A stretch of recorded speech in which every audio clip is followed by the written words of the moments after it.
बेटा सीबीएसई ने आपके कंपार्टमेंट का जो नोटिस था वो जारी कर दिया है कि आपके कंपार्टमेंट का एग्जाम कब से होगा और उसकी फॉर्म फिलिंग या फिर उसके लिए अप्लाई आपको किस डेट से करना है। ठीक है बेटा, तो इसमें मैं आपको आज वही बताने वाला हूं कि आपको कैसे अप्लाई करना है और किस तरीके से आपको देखना पड़ेगा और आपका एग्जामिनेशन कब होने वाला है। इसमें आप सबसे इंपॉर्टेंटली देखिए, इसमें दो सेगमेंट में इनने दिया हुआ है। एक इनने उनके बारे में बच्चों में बात करी है जो रेगुलर स्टूडेंट्स थे, जो स्कूल में अभी अपीयर हुए थे भैया, स्कूल्स में उन्होंने अपना 10 दिया था, 12 दिया था, और एक प्राइवेट स्टूडेंट्स के लिए बात करिए। तो पहले अपन बात कर लेते हैं रेगुलर वाले बच्चों के लिए, है ना। रेगुलर वाले बच्चे में देखिए ये साफ साफ आपको दिख रहा हुआ है, देखिए only for school in respect of regular students. तो ये रेगुलर स्टूडेंट्स की बात करी गई है, ठीक है, इनके लिए बात करनी है अपन ने। Compartment first chance for candidate appeared for first time in class 10th 12th and there result is compartment.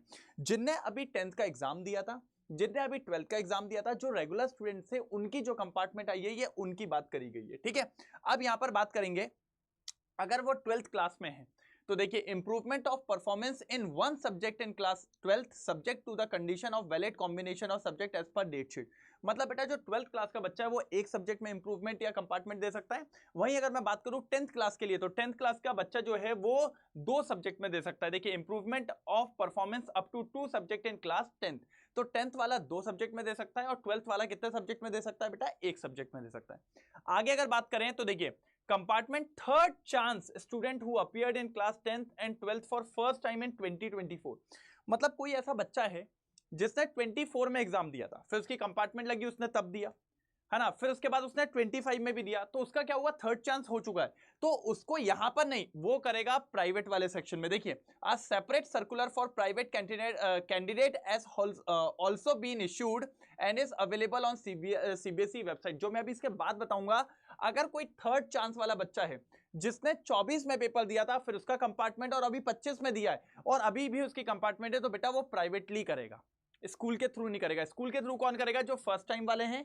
बस यहां से सबसे इंपॉर्टेंट समझना कि स्कूल के थ्रू रेगुलर जो है वो फर्स्ट टाइम वाले करेंगे यहां पे, और 12th में एक सब्जेक्ट और आपके 10th में 2 सब्जेक्ट। ठीक है बेटा, अब आगे देखो और बताता हूं मैं आपको, सारी इंपॉर्टेंट इंफॉर्मेशन मैं आपको दे दूंगा, आप इसकी टेंशन नहीं लीजिए।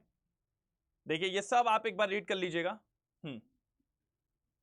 ये देखिए the schedule of supplementary exam. तो बेटा ये जो आपका एग्जाम है क्लास 12th वालों के लिए 15 जुलाई को होगा। आपका जो एग्जामिनेशन होगा वो कब होगा, 15 जुलाई। मैंने आपको परसों के दिन एक अपना वीडियो ही बताया था कि बच्चों को कैसे पढ़ाई करनी है। तो मैंने आपको कहा था आपके पास 1 महीना है, लेकिन अभी आप देखा जाए तो आपके पास प्रॉपर 1.5 महीना है, पूरा जून और 15 दिन जुलाई के। 15 जुलाई को आपका एग्जाम होगा 12th वालों का, और सिंगल डे में होगा, उनका सिंगल डे में होगा। लेकिन वहीं 10th वालों के लिए अगर आप देखें तो 15 जुलाई से स्टार्ट होगा, और देखिए लिखा हुआ है please check the date sheet when release by the CBSE.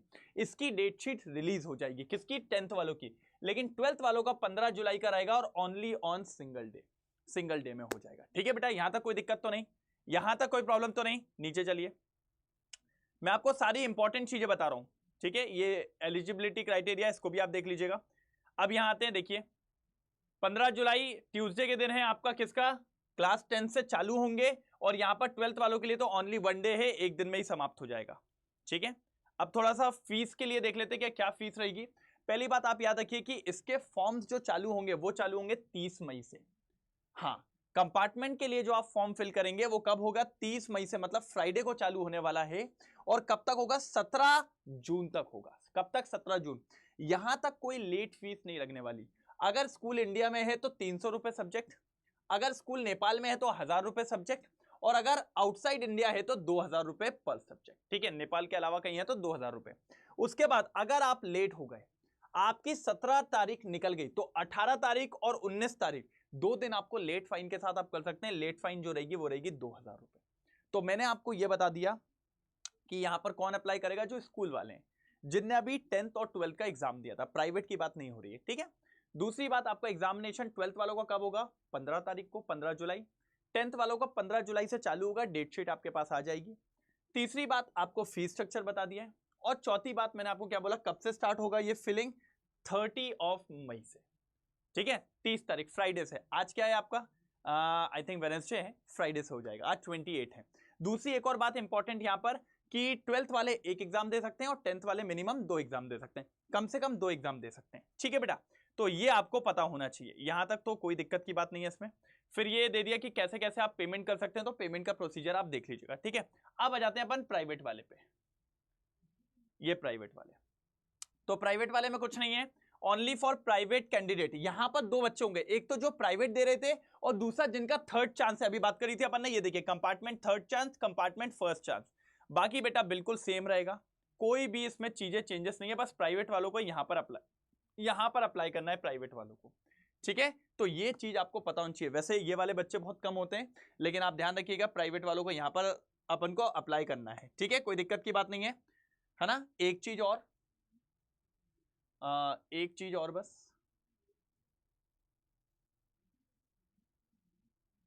हाँ बेटा 10th वालों को एक चीज और अप्लाई याद रखिएगा, 10th वालों के लिए बता रहा हूं। Who wish to change their subject from mathematics standard subject to code 041 to mathematics basic।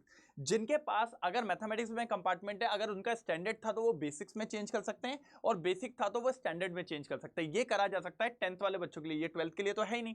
तो 10th वाले बच्चों के लिए ये भी याद रखिएगा, वो अपना स्टैंडर्ड मैथ्स को बेसिक मैथ्स में भी कर सकते हैं और बेसिक मैथ्स को स्टैंडर्ड मैथ्स में भी कर सकते हैं। तो बेटा ये आपकी इस बार कंपार्टमेंट की सारी चीजें आ चुकी है।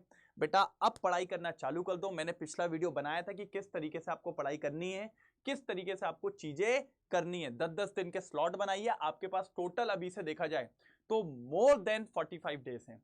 और बेटा आराम से 12th वालों को बता रहा हूं, एक सब्जेक्ट के लिए बहुत होते हैं, फोड़ दो यार, आग लगा दो, ठीक है। इसके बाद जैसे ही इसका फॉर्म आ जाएगा 30 तारीख को, मैं उस पर भी एक वीडियो बना दूंगा कि कैसे क्या फिल करना है, कैसे क्या प्रॉब्लम आ सकती है। कुछ भी दिक्कत नहीं आएगी। अगर आपको सारी डिटेल क्लियर लगी है तो एक बार कमेंट सेक्शन में जरूर बताइएगा। ओके बेटा, थैंक यू सो मच।